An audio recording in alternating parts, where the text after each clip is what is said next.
தோழமை சொந்தங்களுக்கு பணிவான வணக்கங்கள். நம்முடைய 2வது வகுப்பினை திருமதி கிருத்திகா அவர்கள் தற்பொழுது எடுக்க இருக்கின்றார்கள்.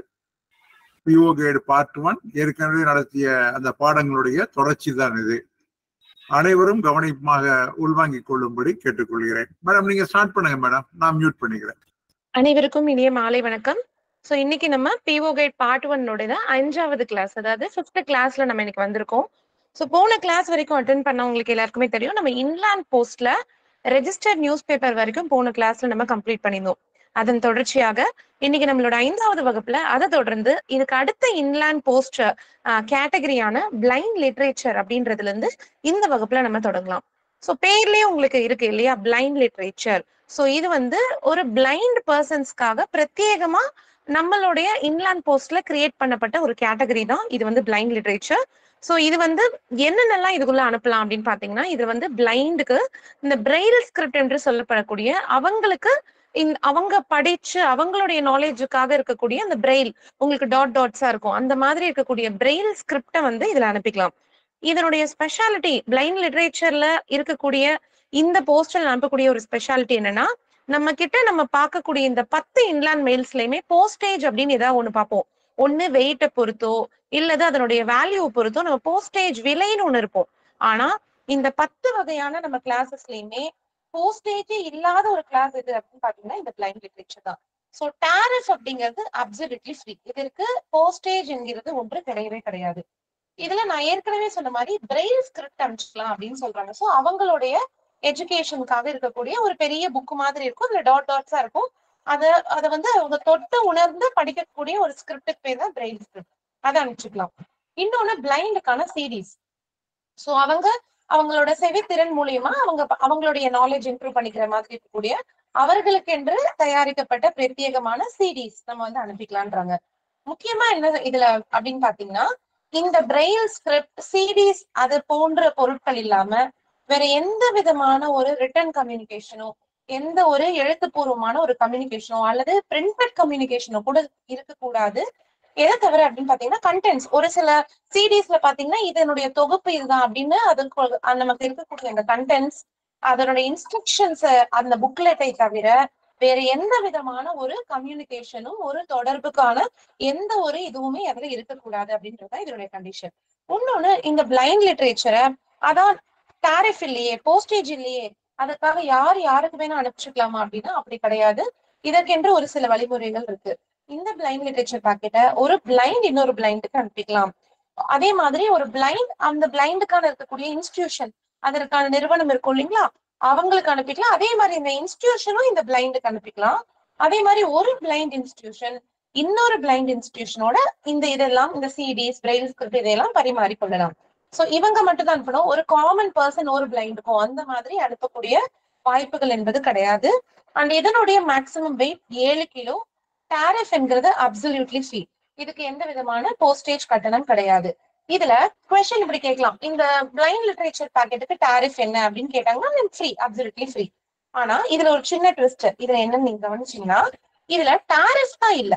சோ இது வந்து ஒரு செகண்ட் கிளாஸ் மெயில் இல்லையா, நம்ம பார்த்தோம் இல்லையா, முதல்ல அந்த 3 மட்டும் தான் ஃபர்ஸ்ட் கிளாஸ் மெயில் இல்லையா, இதுக்கு பின்னாடி பார்க்க போறிய இந்த பிளைண்ட் லிட்ரேச்சரும் ஒரு செகண்ட் கிளாஸ் மெயில். சோ உங்களுக்கு தெரியும், செகண்ட் கிளாஸ் மெயில நம்ம ஏர் லிஃப்ட் பண்ணணும், அதாவது ஏர்ல அனுப்பணும்னா அதற்கென்று கூடுதலாக ஏர் சர்சார்ஜ் ஒன்று பே பண்ணணும். என்னதான் இந்த பிளைண்ட் லிட்ரேச்சர்ல டாரிஃப் அப்படிங்கிறது முற்றிலும் இலவசமாக இருந்தாலும், ஒருவேளை அனுப்பக்கூடியவங்க இதை இன்னும் சீக்கிரமாக அனுப்பணும், இன்னும் ஏர்ல அனுப்பணும்னு விருப்பப்பட்டாங்கன்னா ஏர் சர்சார்ஜ் அவங்க பே பண்ணி தான் ஆகணும். சோ டாரிஃப் தான் கிடையாது, ஏர் சர்சார்ஜ் அப்ளிகபிள் உண்டு. அவங்க வந்து ஏர்ல அனுப்பணும்னு விருப்பப்பட்டாங்கன்னா அதுக்கு உண்டான அந்த டாரிஃபை அவங்க பே பண்ணி தான் ஆகணும். சோ இது வந்து கொஸ்டின்ஸ்ல கேட்கலாம். ஏர் சர்சார்ஜ் இருக்கானா நம்ம பிளைண்ட் லிட்ரேச்சர்னாலே ஃப்ரீ அப்படின்ற அந்த மென்ஷன்ல நம்ம ஃப்ரீ அப்படின்னு சூஸ் பண்ணிடக்கூடாது. கொஸ்டின்ல ஏர் சர்சார்ஜ் ஃபார் பிளைண்ட் லிட்ரேச்சர்னு குறிப்பிடப்பட்டிருந்தால் அதற்கு உண்டான சார்ஜை அவங்க பே பண்ணி தான் ஆகணும். இது ஒரு முக்கியமான விஷயம் பிளைண்ட் லிட்ரேச்சர்ல. சோ இதை தொடர்ந்து நம்மளுடைய லாஸ்ட் இன்லேண்ட் போஸ்டுடைய கடைசி கேட்டகரி, அதாவது பார்சல்ஸ் அப்படின்றத பத்தி இப்ப நம்ம பார்க்க போறோம். சோ பேர்ல இருக்கு பார்சல்ஸ். இந்த பார்சல்ஸ் எதுக்காக பொதுவா பயன்படும்? கூட்ஸ், பொருட்களை அனுப்புறதுக்காக ரொம்ப உபயோகமான ஒரு கேட்டகரி அப்படின்னா இது பார்சல்ஸ் தான். இதுல ஒரு சில கண்டிஷன்ஸ் என்ன இருக்கு அப்படின்னு பாத்தீங்கன்னா, பார்சல்ஸ் பொதுவாக லெட்டர் பாக்ஸ்ல போடக்கூடாது. மத்தத புக் பாக்கெட்ஸ் போடலாம், சைஸ் ஓரளவுக்கு அவங்களால போட முடிஞ்சதுன்னா போடலாம். ஆனா பார்சலை கட்டாயமா லெட்டர் பாக்ஸ்ல போடக்கூடாது. கவுண்டர்ல தான் கொண்டு வந்து அதை வந்து தயாரிச்சு கவுண்டர்ல கொண்டு வந்து பிரசென்ட் பண்ணி தான் அதை புக் பண்ணணும். இன்னொரு முக்கியமான விஷயம், இப்போ ஜஸ்ட் பிஃபோர் இப்பதான் நம்ம பார்த்தோம், நம்ம வந்து பிளைண்ட் லிட்ரேச்சர்ல எந்த விதமான கம்யூனிகேஷன் இருக்கக்கூடாது. அது வந்து ரிட்டனாவும் கைப்பட எழுதுனதாவும் இருக்கக்கூடாது, பிரிண்டட். ஆனா பார்சல்ல ஒரே ஒரு எக்ஸம்ஷன் கொடுக்குறாங்க. என்ன அப்படின்னு பாத்தீங்கன்னா, ஒரே ஒரு பர்சனல் கம்யூனிகேஷன் மட்டும் அந்த பார்சலுக்குள்ள வச்சு அனுப்பலாம். யாருக்கு அனுப்புறோமோ அவங்களுக்கு ஒரே ஒரு பர்சனல் கம்யூனிகேஷன், தனிப்பட்ட முறையில ஒரு அவர்களை விசாரித்து ஒரு பர்சனல் கம்யூனிகேஷன் மட்டும் அனுப்பிக்கலாம். அதுவும் ஒன்று மட்டும்தான். ஒரே ஒரு பர்சனல் கம்யூனிகேஷன் அனுப்பிக்கலாம். அதே மாதிரி பார்சல்ல தடை செய்யப்பட்ட பொருட்கள் எதுவும் இருக்கக்கூடாது. எதெல்லாம் தடை செய்யப்பட்ட பொருட்கள்னு இதுக்கு பின்னால நம்ம பார்க்க போறோம். சோ பொதுவாக தடை செய்யப்பட்ட பொருட்கள் என்பது இருக்கக்கூடாது. ப்ரோஹிபிட்டட் ஐட்டம்ஸ் இருக்கக்கூடாது. ப்ராப்பரா பேக் பண்ணி எல்லா கார்னர்ஸும் நீட்டா சீல் பண்ணி நீட்டா எல்லாமே தெளிவா க்ளோஸ் பண்ணி எட்ஜஸ் எல்லாம் ஷார்ப்பா இல்லாம அதனுடைய கூர்மையான முனைகள் எல்லாம் இல்லாம அந்த மாதிரி நீட்டா பேக் பண்ணி கவுண்டர்ல தான் கொடுக்கணும்.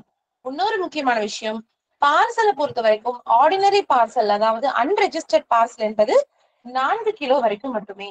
எப்ப ஒரு பார்சலுடைய வெயிட் வந்து 4 கிலோக்கு மேல போதோ அப்ப வந்து அவங்க கண்டிப்பா அதை வந்து ரெஜிஸ்டர் பண்ணிதான் ஆகணும். ரெஜிஸ்ட்ரேஷன் அந்த இடத்துல என்ன ஆயிடுது, உங்களுக்கு வந்து கம்பல்சரி ஆயிடுது.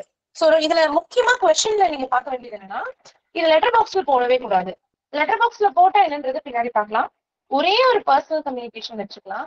அதுக்கப்புறம் 4 கிலோக்கு மேல போனா அதை கட்டாயமா ரெஜிஸ்டர் பண்ணுன்றதுதான் இதுல முக்கியமான பாயிண்ட்.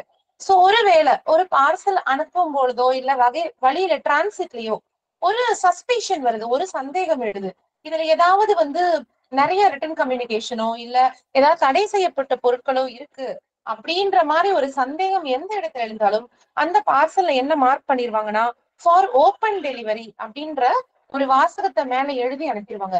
சோ அந்த மாதிரி ஒரு பார்சல் எழுதப்பட்டிருந்தா டெலிவரி எண்ட்ல, அதாவது டெஸ்டினேஷன் எண்ட் எங்க வந்து பார்சலை பெறுறாங்களோ அங்க அந்த அட்ரஸையே கூப்பிட்டு வச்சு அவர்களோட முன்னிலையில தான் அந்த பார்சலை பிரிச்சு கொடுக்கணும். அதுல ஏதாவது உங்களுக்கு வந்து ப்ரோஹிபிட்டட் தடை செய்யப்பட்ட பொருட்களோ அது மாதிரி இருந்தா அந்த இடத்துல தடை செய்யப்படும். சோ இந்த மாதிரி எங்கெல்லாம் டவுட் இருக்கோ அந்த பார்சல் மேல ஃபார் ஓப்பன் டெலிவரி என்று தெளிவாக மார்க் பண்ணி இதை அனுப்பிடுவாங்க. சோ இதுதான் பார்சல்ஸ்ல ஒரு முக்கியமான விஷயம்.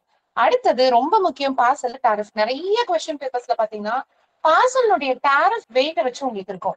சோ இந்த மாதிரி கொஸ்டின்ஸ் பார்க்கலாமா? ஒரு பார்சலை பொறுத்த வரைக்கும் அதனுடைய மேக்சிமம் வெயிட் அப்படின்னு பாத்தீங்கன்னா 20 கிலோ. ஓகேங்களா? பொதுவாக மேக்சிமம் வெயிட் ஒரு சப் ஆபீஸ்ல ஹெட் ஆபீஸ்ல மாதிரி ஒரு பார்சல் எவ்வளவு வரைக்கும் புக் பண்ணிக்கலாம்னா 20 கிலோ வரைக்கும் புக் பண்ணிக்கலாம். இப்பதான் ஜஸ்ட் பிஃபோர் நம்ம சொன்னோம் இல்லைங்களா, அன்ரெஜிஸ்டர்ட் பார்சல் அப்படின்றது 4 கிலோ வரைக்கும் தான். ஓகேங்களா? அப்படி அன்ரெஜிஸ்டரா இருந்தா கூட அது என்ன பண்ணக்கூடாது, லெட்டர் பாக்ஸ்ல போடவே கூடாது. சோ அன்ரெஜிஸ்டர்ட் பார்சலாக இருப்பின் ரெஜிஸ்டர் செய்யப்படாத பதிவு செய்யப்படாத பார்சல் அதனுடைய மேக்சிமம் வெயிட் வெறும் 4 கிலோ. அப்ப 4 கிலோக்கு மேல போனா என்ன பண்ணுவதா கட்டாயமா ரெஜிஸ்டர் பண்ணணும், பதிவு பண்ணணும்.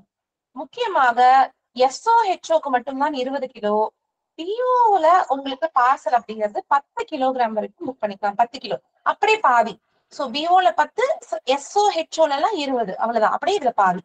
இப்ப கம்மிங் டு த டாரிஃப், விலைக்கு நம்ம வரலாம். சோ நம்ம ஒவ்வொரு இதையும் ஒவ்வொரு மாதிரி ஸ்லாப் இருக்கும். நீங்க பாத்திருப்பீங்க லெட்டர்ல உங்களுக்கு எப்படி இருக்கும், ஒவ்வொரு 20 கிராமுக்கும் பார்த்திருப்போம்.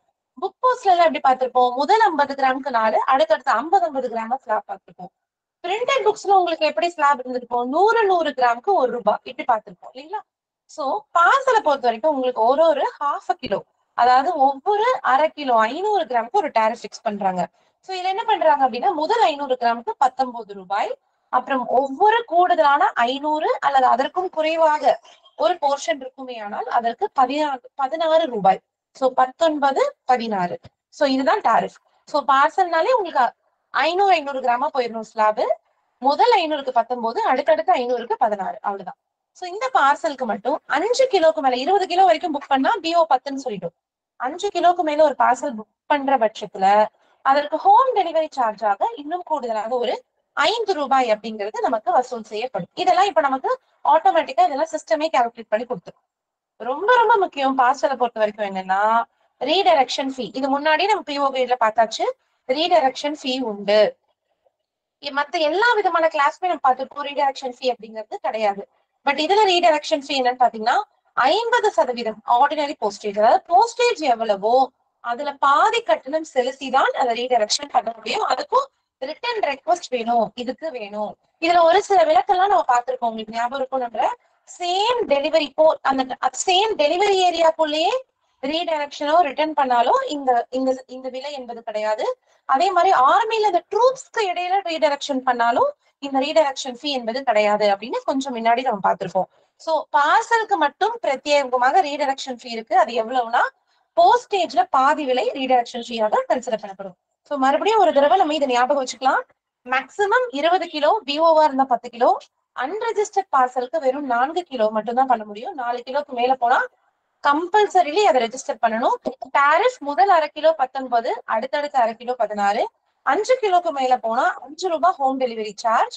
அதே மாதிரி redirection fee 50% off postage. So இதுதான் இதனுடைய டாரிஃப் பொறுத்த வரைக்கும் ரொம்ப ரொம்ப முக்கியம்.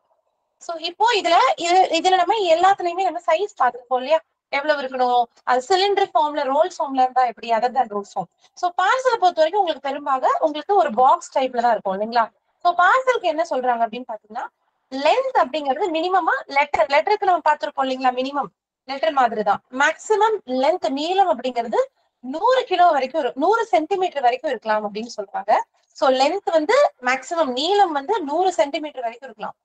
முக்கியமா லென்த் பிளஸ் விட்த் கம்பைன்ட்னு சொல்றாங்க. அதாவது நீளமும் சுற்றளவும் சேர்ந்து மேக்சிமம் 180 சென்டிமீட்டருக்கு மேல மிகாமல் இருக்கணும். சோ பார்சல் பொறுத்த வரைக்கும் உங்களுக்கு ரொம்ப சிம்பிள் தான். நீளம் 100 சென்டிமீட்டருக்கு மேல போக கூடாது. நீளத்தையும் சுற்றளவையும் சேர்த்து பார்த்தா 180 சென்டிமீட்டருக்கு மேல போக கூடாது. சோ இதான் பார்சலுடைய உங்களுக்கான அந்த சைஸ் பொறுத்த வரைக்கும் இதுதான் உங்களுக்கு முக்கியமானது. சோ இப்போ அடுத்து போறதுக்கு முன்னாடி இப்ப நம்ம என்ன பண்ணலாம் அப்படின்னா, இந்த பிளைண்ட் லிட்ரேச்சர் பேக்கெட்லயும் பார்சல்ஸ்லயும் நம்ம Q&A குவிக்கா பாத்துக்கலாம். ஓகேவா? சோ இப்ப நம்ம குவிக்கா உங்களுடைய மெசேஜோட ரெடியா இருங்க. சோ ஃபர்ஸ்ட் क्वेश्चन நீங்க இப்ப ஸ்கிரீன்ல பார்க்கலாம். ஐ ஹோப் ஓகே உங்களுக்கு தெரியுது இல்லைங்களா. சோ இப்ப क्वेश्चन படிச்சு பார்த்து உங்களுடைய ஆன்சரை நீங்க உங்களுடைய கமெண்ட் பாக்ஸ்ல போட்டுடலாம், மெசேஜ் பாக்ஸ்ல. சோ இப்ப சொல்லுங்க, which of the following is correct about blind literature packet? உங்களுக்கு 4 ஆப்ஷன் கொடுக்கப்பட்டிருக்கு. சோ அது 1 2 3 4ன்னு. சோ முதல்ல என்ன சொல்றாங்க, no postage is required. அடுத்து free registration free and acknowledgement. அடுத்து மூன்றாவது air lift is required, customer pay, air lift வேணும்னா கஸ்டமர் ஏர் சர்சார்ஜ் பே பண்ணும். நான்காவது மேக்ஸிமம் வெயிட் 7 கிலோ. Okay, so what is your option? Okay, D, all the above. Okay, fine, all the above அப்படிங்கிறது உங்களுக்கு கரெக்டான answer. ஓகேங்களா. So இதுக்கு போஸ்டேஜும் கிடையாது. உங்களுக்கு ஏர் லிஃப்ட் பண்ணணும்னா நான் ஏற்கனவே சொன்ன மாதிரி ஏர் சர்சார்ஜ் பே பண்ண, அண்ட் மேக்ஸிமம் வெயிட் அப்படிங்கிறது பாத்தீங்கன்னா உங்களுக்கு வந்து 7 கிலோ வரைக்கும் புக் பண்ணிக்கலாம். So all the above is the correct answer. ஓகேங்களா. அடுத்த क्वेश्चन போலாம். which one of the following class of articles are exempted from postage charges? இப்ப சொல்லுங்க, இதுல எதுக்கு உங்களுக்கு விலை அப்படிங்கிறது கிடையாது.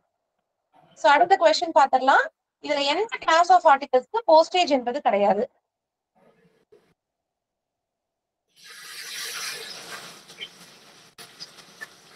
So A is the right answer. Blind literature packets up to 7 kg.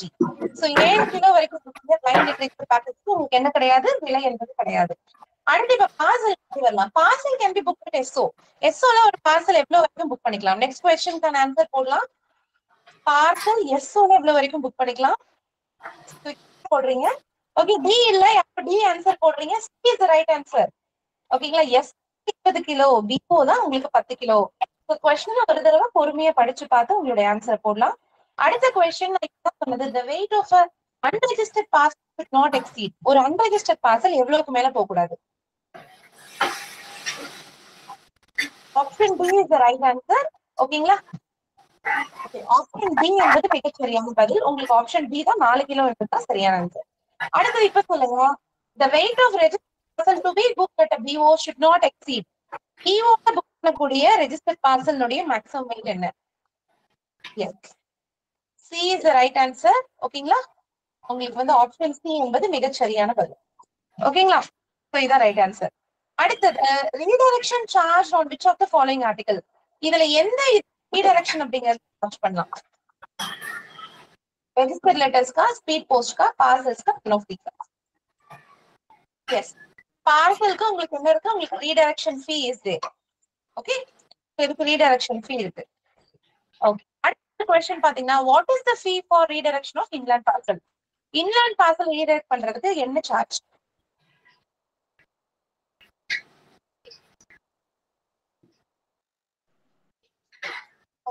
Parcel redirect பண்றதுக்கு உங்களுக்கு என்ன சார்ஜ் அப்படின்னு பாத்தீங்கன்னா உங்களுக்கு half postage, ஓகேங்களா?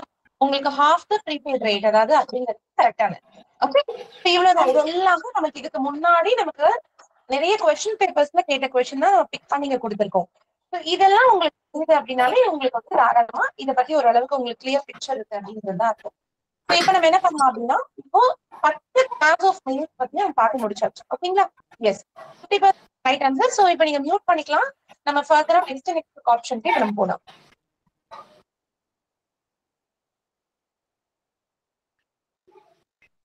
சோ இப்ப அடுத்த போர்ஷன் இப்ப பார்க்க போறது நம்ம 10 கிளாஸ் ஆஃப் மெயில்ஸுமே எல்லாமே போஸ்ட் பண்ண பார்சல்ல மட்டும் இந்த 4 கிலோக்கு மேல போன ரெஜிஸ்ட்ரேஷன் அப்படிங்கறது பாத்துருக்கோம்.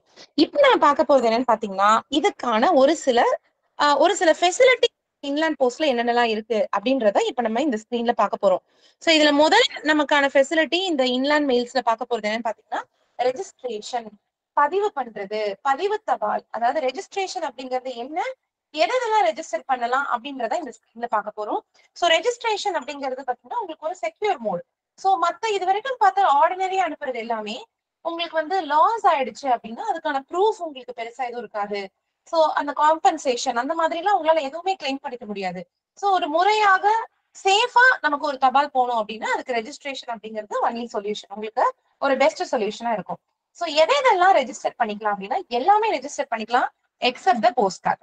சோ போஸ்ட் கார்டை தவிர letter, ILC letter cards. So post கார்டும் ரெஜிஸ்டர் எப்படி பண்ணலாம் அப்படின்னா அது லெட்டருக்கான அமௌண்ட் கொடுத்துதான் பே பண்றாங்க. இப்போ போஸ்ட் கார்டை கூட ரெஜிஸ்டர் பண்றாங்க. பட் எப்படின்னா அதற்கான டாரிஃப் பாத்தீங்கன்னா லெட்டர் மாதிரி அதை ட்ரீட் பண்ணி தான் போடுறாங்களே தவிர டைரக்டா போஸ்ட் கார்டுக்கு அப்படின்ற மாதிரி அதுக்கு ரெஜிஸ்ட்ரேஷன் அப்படிங்கிறது கிடையாது.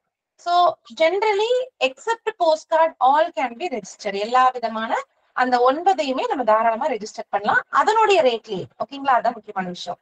அடுத்தது உங்களுக்கு வந்து பாத்தீங்க அப்படின்னா no such article shall also be accepted for registration if it contains valuable articles. அதாவது ஒரு ஒரு ஒரு பதிவு தபால் கொண்டு வராங்க, அதற்குள்ள ஏதாவது பொருள் போன்ற காயின்ஸ் இருக்கு, இல்ல ஜுவல்லரி இருக்கு, அந்த மாதிரி இதை வந்து ரெஜிஸ்டர் பண்ணக்கூடாது. எதற்கெல்லாம் இன்சூர் பண்ண வேண்டியது கட்டாயமா இருக்கோ அதற்கு இன்சூர் பண்ணாம வெறுமனே உங்களுக்கு ரெஜிஸ்ட்ரேஷன் அப்படிங்கிறது அனுமதிக்க கூடாது. சோ இது வந்து ஒரு சேஃபான டிரான்ஸ்மிஷன். இது வந்து கஸ்டமருக்கு ஆப்ஷனல் தான். ஓகேங்களா?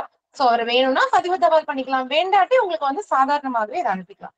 சோ இது இந்த ரெஜிஸ்ட்ரேஷன் இன்னும் ஒரு பாயிண்ட் என்ன சொல்றாங்கன்னா எந்தெந்த கஸ்டமர்ஸ் எல்லாம் பல்க் புக் பண்றாங்களோ, அதாவது 10 ரெஜிஸ்டர் ஆர்டிகல்ஸ் மேல டெய்லி பண்றாங்களோ அவங்களுக்கான ஸ்பெஷல் ப்ரொசீஜர் பல்க் புக்கிங் அப்படிங்கறது அந்த சென்டருக்கு அவர்களுக்கு எனேபிள் பண்ணி தரணும், அவர்களுக்கு பண்ணி தரணும் அப்படின்றது இதுல சொல்றாங்க. அப்புறம் ரொம்ப முக்கியமான விஷயம் இதுக்கு அக்னாலஜ்மெண்ட் தான். சோ அக்னாலஜ்மெண்ட் அப்படிங்கறதும் இதுல வந்து கம்பல்சரி கிடையாது, ஆப்ஷனல் தான். சோ இந்த பதிவு தபால் அவர்கள் பெற்றதற்கான அத்தாட்சி வேணும் அப்படின்னு நினைக்கிறவங்க அக்னாலஜ்மெண்டா இதுக்கு 3 ரூபாய் சேர்த்து கொடுத்து அக்னாலஜ்மெண்ட்டை அட்ரஸ் இருந்து கையொப்பமிட்டு வாங்கிக் கொள்ளலாம். சோ அதற்கான கட்டணமாக 3 ரூபாய் வசூலிக்கப்படும். சோ ரெஜிஸ்ட்ரேஷன் உங்களுக்கு அக்னாலஜ்மெண்ட் எல்லாமே ஆப்ஷனல் தான். ஒரு கஸ்டமருக்கு சேஃபா போகணும், போற தபால் போய் சேர்ந்துருச்சான்றதுக்கான அத்தாட்சியும் வேணும் அப்படின்னு நினைக்கிறவங்க ரெஜிஸ்டர் பண்ணிக்கலாம். கூடவே சேர்ந்து அக்னாலஜ்மெண்ட்டும் 3 ரூபாய் செலுத்தி விருப்பப்பட்டா பண்ணிக்கலாம். சோ இதுக்கு பேர் தான் ரெஜிஸ்ட்ரேஷன். இதற்கான விலை எவ்வளவு அப்படின்னு பாத்தீங்கன்னா நார்மலா என்ன போஸ்டேஜ் இப்போ ஒன்னொன்னுக்கும் ஒரு போஸ்டேஜ் பார்த்தோம் இல்லைங்களா? லெட்டர்னா எவ்வளவு, அந்த போஸ்டேஜ் கூட பதிவு கட்டணமாக 17 ரூபாய் கூடுதலாக வசூலிக்கப்படும். சோ 17 பிளஸ் போஸ்டேஜ் அப்படிங்கறதா ரெஜிஸ்ட்ரேஷனுக்கான ஃபீ. அண்ட் ஒருவேளை அக்னாலஜ்மெண்ட் வச்சிருந்தாங்கன்னா அந்த அக்னாலஜ்மெண்ட் ஆப்ஷனல் தான், விருப்பத்தின் பேர்ல வச்சாங்கன்னா அதற்கு 3 ரூபாய் கூடுதல் கட்டணமாக வசூலிக்கப்படும். சோ இதான் ரெஜிஸ்ட்ரேஷனோட டாரிஃப். பார்த்துட்டு இருக்கோம் அப்படின்னு பாத்தீங்கன்னா சோ இப்ப நம்ம என்ன பாக்குறோம் அப்படின்னு பாத்தீங்கன்னா ரெஜிஸ்ட்ரேஷனுக்கும் காம்பன்சேஷன். நம்ம சொன்ன ஒரு சாதாரண தபால் தொலைஞ்சு போச்சு அப்படின்னா அதற்கான எந்தவித ஒரு காம்பன்சேஷன் அதற்கு வந்து எதுவுமே நமக்கு வந்து அதற்கு பதிலாக நம்ம பெற முடியாது. ஆனா ரெஜிஸ்டர் தபாலை பொறுத்த வரைக்கும் நமக்கு ரெசிப்ட் இருக்கும் இல்லையா, அதை அனுப்புவதற்கான ரசீது இருக்கும் பட்சத்துல, அதுக்கான ப்ரூஃப் இருக்கும் பட்சத்துல காம்பன்சேஷன் கிளைம் பண்ணிக்கலாம். சரி, ஒரு பதிவு தபால் காணாம போயிடுச்சு, லாஸ் ஆயிடுச்சு, இல்ல எங்கேயாவது மிஸ் ஆயிடுச்சு அப்படின்னா அந்த காம்பன்சேஷன் எவ்வளவு வாங்கிக்கலாம்னா டு த லிமிட் ஆஃப் 100 ரூபாய், 100 ரூபாய்க்கு மிகாமல் காம்பன்சேஷன் வாங்கிக் கொள்ளலாம் ஒரு ஆர்டிகல் வந்து தொலைஞ்சு போச்சுன்னா. இந்த காம்பன்சேஷனுக்கான அப்ளிகேஷன், அதற்கான என்ன சொல்றது, அதுக்கான அப்ளிகேஷன் எப்ப கொடுக்கணும் அப்படின்னு பாத்தீங்க அப்படின்னா, அந்த போஸ்டிங் டேட்ல இருந்து, அதாவது எப்போ தபால் புக் பண்ணாங்களோ அதுல இருந்து 3 மாதத்திற்குள்ளாக கொடுக்கணும். அல்லது டெலிவரி ஆன டேட்ல இருந்து, இப்ப டேமேஜ் ஆயிடுச்சு அப்படின்னாலுமே டெலிவரி ஆனதுல இருந்து 1 மாசத்துலயோ அல்லது புக் பண்ணதுல இருந்து உங்களுக்கு 3 மாசத்துலயோ இந்த காம்பன்சேஷனுக்கான விண்ணப்பம், அப்ளிகேஷன் அப்படிங்கிறது கொடுக்கணும். எவ்வளவு மேக்சிமம் 100 ரூபாய் வரைக்கும் கொடுக்கலான்றாங்க. ஆனா இவங்க கொடுக்கக்கூடிய காம்பன்சேஷன் அப்படிங்கிறது வந்து பாத்தீங்க அப்படின்னா, எவ்வளவு லாஸ், அதாவது டேமேஜ் அப்படிங்கிறது எவ்வளவு ஆச்சோ அதற்கு மேல போக கூடாது. இப்ப ஒருவேளை அதனுடைய வேல்யூவே அவ்வளவுதான், அதனுடைய லாஸ், தொலைந்து போனதுக்கான தபாலினுடைய வேல்யூவே 50 ரூபாய்னா 50 ரூபாய் தான் கொடுப்பாங்க. சோ 100 ரூபாய் வரைக்கும் கொடுக்கலாம். பட் ஆக்சுவலா அதனுடைய வேல்யூக்கு மீறி அந்த டிபார்ட்மெண்ட் வந்து காம்பன்சேஷன் அப்படிங்கிறது கொடுக்க மாட்டாங்க. அதே மாதிரி காம்பன்சேஷன் எப்ப கிடையாது அப்படின்னு பாத்தீங்கன்னா, ஒருவேளை அனுப்புனருடைய நெக்லிஜென்ஸ், அதாவது அவர்களுடைய அஜாக்கிரதையினால ஒரு ரெஜிஸ்டர் தபால் வந்து மிஸ் ஆச்சு அப்படின்னா அதுக்கு காம்பன்சேஷன் கிடையாது. அதே மாதிரி தடை செய்யப்பட்ட பொருட்கள் ஏதாவது அனுப்பி இருந்து அதனால அதுக்கு லாஸோ டேமேஜ் ஆச்சுனாலும் அதுக்கும் காம்பன்சேஷன் என்பது கிடையாது. அதே மாதிரி இப்ப நம்ம சொன்னோம் இல்லைங்களா, 3 மாசம் போஸ்ட் புக் பண்ணதுல இருந்து 3 மாசம் அல்லது டெலிவரி ஆனதுல இருந்து 1 மாசம் பீரியட் சொன்னோம். இந்த 3 மாசம் அப்படிங்கிறது பிபி தபாலாக அடுத்து பார்க்க போற வேல்யூ பேபிள் தபாலா இருந்தா அது 1 இயர் வரைக்கும் எக்ஸ்டெண்ட் பண்ணிக்கலாம், 1 வருஷம் வரைக்கும் எக்ஸ்டெண்ட் ஆகும். அதே மாதிரி ஆர்ம்டு போர்சஸ், ஆர்மில இருக்காங்க இல்லையா, அந்த மாதிரி ஆர்ம்டு போர்சஸ் அவங்க காம்பன்சேஷன் கொடுக்கறதுக்கு அது 6 மாசம் வரைக்கும் எக்ஸ்டெண்ட் பண்ணணும்.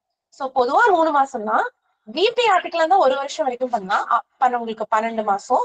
அதே மாதிரி ஆர்மில ஏதாவது இந்த மாதிரி ரெஜிஸ்டர் புக் பண்ணி அது மிஸ் ஆச்சுன்னா 6 மாசம் வரைக்கும் உங்க காம்பன்சேஷனுக்கான அப்ளிகேஷன் கொடுக்கலாம். சோ இதான் வந்து பாத்தீங்கன்னா உங்களுக்கு ரெஜிஸ்டரோட காம்பன்சேஷன். இதுல முக்கியமா என்ன, 100 ரூபாய்க்கு லிமிட் வந்து அப்பர் லிமிட் மேக்ஸிமமே 100 ரூபாய். பட் ஒரிஜினல் அதோட வேல்யூக்கு மேல போக கூடாது. இந்த 3 மாசம் இந்த இது பாத்துக்கோங்க. எதுக்கு காம்பன்சேஷன் கிடையாது, அனுப்பனவங்களுடைய தப்போ இல்ல அஜாக்கிரதை இருந்தாலும் கிடையாது, அதுல தடை செய்யப்பட்ட பொருட்கள் ஏதாவது இருந்தாலும் கிடையாது. சோ இதுதான் காம்பன்சேஷன். ஓகேவா? அடுத்தது இப்ப எதுக்கெல்லாம் ரெஜிஸ்ட்ரேஷன் கம்பல்சரி, இது ரொம்ப முக்கியம் எக்ஸாம் பாயிண்ட் ஆஃப் வியூல.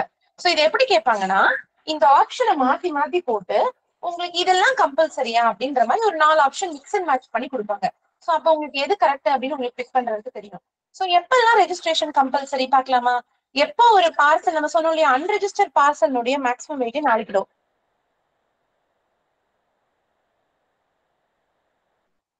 சோ நம்ம பார்த்தோம் இல்லையா, அன்ரெஜிஸ்டர்ட் பார்சலோட மேக்ஸிமம் வெயிட் 4 கிலோ.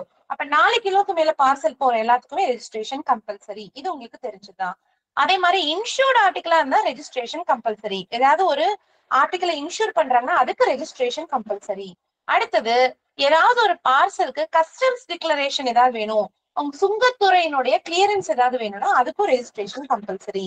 அதே மாதிரி எந்த ஒரு தபால்ல ஸ்டாம்ப், லேபிள்ஸ், செக் போகுது, வேற ஏதாவது ஒரு முக்கியமான பில்ஸ் போகுது, இந்த மாதிரி ஏதாவது வேல்யூபிளான முக்கியமான விஷயங்கள் போனா அதுக்கு ரெஜிஸ்ட்ரேஷன் கம்பல்சரி, கட்டாயம். அடுத்தது எந்த ஒரு தபால் மேல டாப்ல ரெஜிஸ்டர்ட் அப்படின்னு எழுதி தராங்களோ அதை நம்ம ரெஜிஸ்டர் தான் பண்ணி ஆகணும். அப்புறம் உங்களுக்கு நினைவு இருக்கும்னு நினைக்கிறேன், நம்ம இந்த ரீடைரக்ஷன் பத்தி நம்ம பார்த்தோம் இல்லைங்களா, எதுக்கெல்லாம் ஃப்ரீ ரீடைரக்ஷன், எதுக்கெல்லாம் காஸ்ட் கட்டி ரீடைரக்ட் பண்ணலான்னு. அப்ப நீங்க படிச்சிருப்பீங்க, ஒரு ரெஜிஸ்டர் தபால ஓபன் பண்ணாம அப்படியே போஸ்ட்மேன் கிட்ட கொடுத்தா அதுக்கு ஃப்ரீ ரீடைரக்ஷன். அதுவே ஓபன் பண்ணிட்டு, ஓகேங்களா, ஓபன் பண்ணிட்டாங்க ஓகேங்களா, அதுக்கப்புறம் திருப்ப கொண்டு போய் கொடுத்தா போஸ்டேஜ் கிடையாது. ஆனா அதுக்கு வந்து என்ன பண்ணும், அதுக்கான அந்த அந்த அந்த ரெஜிஸ்ட்ரேஷன் ஃபீ மட்டும் கூடுதலா கட்டி அவங்க அனுப்பணும் அப்படின்னு சொன்னோம் இல்லையா, அதே தான் இங்க மென்ஷன் பண்ணிருப்பாங்க. Any register article which is reposted after having delivered, delivery செய்யப்பட்ட பிறகு அதை மீண்டும் ரீபோஸ்ட் பண்றாங்க, அது எனக்கானது இல்ல அப்படின்னு ரீடைரக்ஷன் பண்ணும் பட்சத்துல, அதை வந்து ரீபோஸ்ட் பண்ணும் பட்சத்துல அதற்கு ரெஜிஸ்ட்ரேஷன் ஃபீ ரெஜிஸ்டர் பண்ண வேண்டியது கட்டாயம். அப்புறம் ஒரு வேல்யூ பேபிள் விபி தபாலுக்கும் ரெஜிஸ்ட்ரேஷன் கட்டாயம். இதெல்லாம் நமக்கு ஆப்வியஸாவே தெரியும், விபி இன்சூர்ட் எல்லாமே தெரியும். முக்கியமா என்னன்னா 4 கிலோக்கு மேல போற பார்சல், கஸ்டம் டிக்ளரேஷன் இருக்கிறது, வேல்யூபிளான பொருட்கள் இருக்கிறது, ரீபோஸ்ட் பண்றது, இதுக்கு எல்லாமே ரெஜிஸ்ட்ரேஷன் என்பது கட்டாயம், கம்பல்சரியாக கட்டாயமா வச்சிருக்கணும். சோ இப்போ இது ரெஜிஸ்ட்ரேஷன் இவ்வளவுதான். உங்களுக்கு 17 பிளஸ் போஸ்டேஜ் அக்னாலஜ்மெண்ட் வேணும்னா அது ஆப்ஷனல் தான், 3 ரூபாய் எக்ஸ்ட்ரா. இப்ப அடுத்து நம்ம பார்க்க போறது என்னன்னு பாத்தீங்கன்னா, அடுத்த கிளாஸ் வந்து வேல்யூ பேபிள் சிஸ்டம்.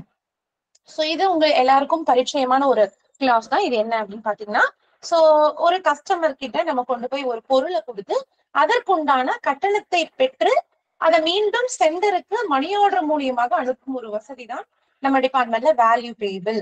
சோ இதுக்கு அந்த என்ன சென்டர் வந்து எவ்வளவு பணம் அதுக்கு பிரிஸ்கிரைப் பண்ணிருக்காரோ அத நம்ம கொண்டு போய் அட்ரஸிடம் இருந்து பெற்று அதை மணி ஆர்டர் மூலியமா வாங்குறோம். சோ இந்த மாதிரியான ஒரு வசதிக்கு பேர் தான் வேல்யூ பேபிள் சிஸ்டம் சர்வீஸ் அப்படிங்கிறது. சோ ரெஜிஸ்டர்ட் ஆர்டிகல்ஸ் நம்ம பார்த்தோம் இல்லைங்களா, போஸ்ட் கார்டை தவிர எல்லாத்தையுமே ரெஜிஸ்டர் பண்ணலாம்னு பார்த்தோம். விபி எதெல்லாம் பண்ணலாம் அப்படின்னா இப்ப இந்த ஸ்கிரீன்ல நீங்க பாக்கலாம் இல்லையா. சோ லெட்டரை ரெஜிஸ்டர் பண்ணிக்கலாம். ஓகேங்களா, லெட்டர் ரெஜிஸ்டர் பண்ணி ஐ மீன் விபி பண்ணிக்கலாம், வேல்யூ பேபிள்.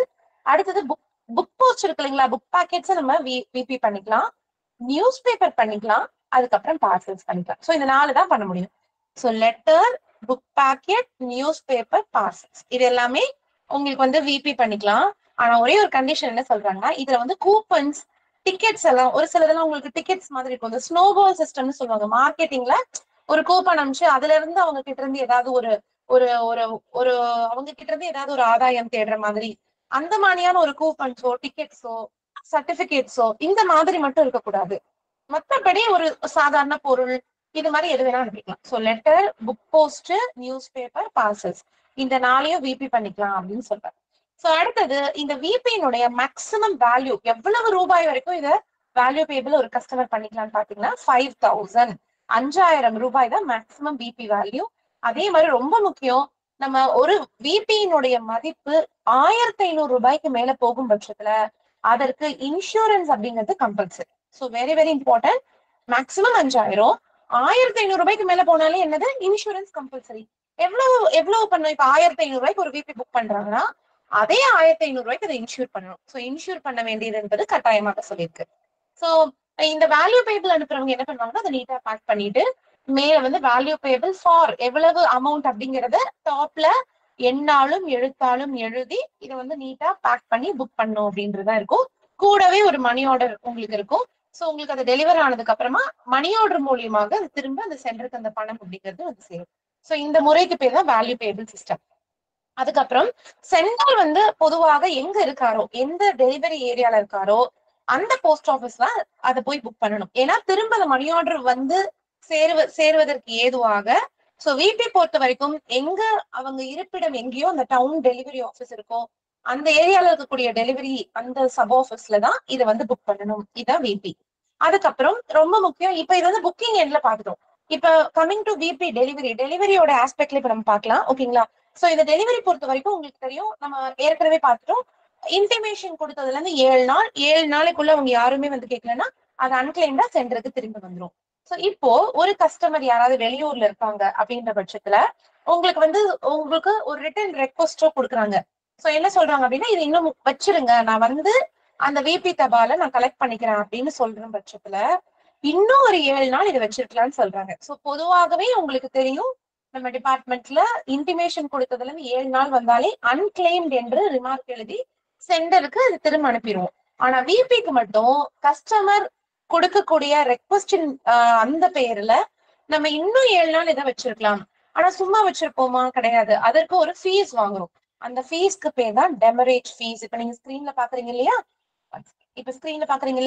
இதுக்கு பேர் தான் டெமரேஜ் ஃபீ. சோ கஸ்டமர் 7 நாள் முடிஞ்சிருந்தும் அவர் வச்சிருக்கிறதுக்காக நம்ம வாங்கக்கூடிய என்ன சொல்றது, இந்த வேர் ஹவுசிங் சார்ஜஸ் சொல்லுவாங்க, நம்ம கிட்ட இருப்பு இருக்கு இல்லையா, அதற்கான சார்ஜ், அதுக்கு பேர் தான் டெமரேஜ் ஃபீ. அந்த டெமரேஜ் ஃபீ என்னன்னு பாத்தீங்கன்னா, விபி லெட்டரா இருந்தா ஒரு நாளைக்கு 2 ரூபாய், அதே விபி பாஸ்ல இருந்தா 3 ரூபாய். சோ 7 நாளுக்கு மேல இன்னும் எவ்வளவு நாள் வச்சிருக்கோமோ அதுக்கு இந்த அமௌண்ட் எப்படி பே பண்ணுவாங்க அப்படின்னா, போஸ்டேஜ்ல தான், ஸ்டாம்ப் மூலியமாக தான் அதை பே பண்ணி அவங்க வந்து இதுக்கான டெமரேஜ் ஃபீயை கஸ்டமர் நம்ம கிட்ட செலுத்துவாங்க. சோ இதுக்கு பேர் தான் டெமரேஜ் ஃபீ.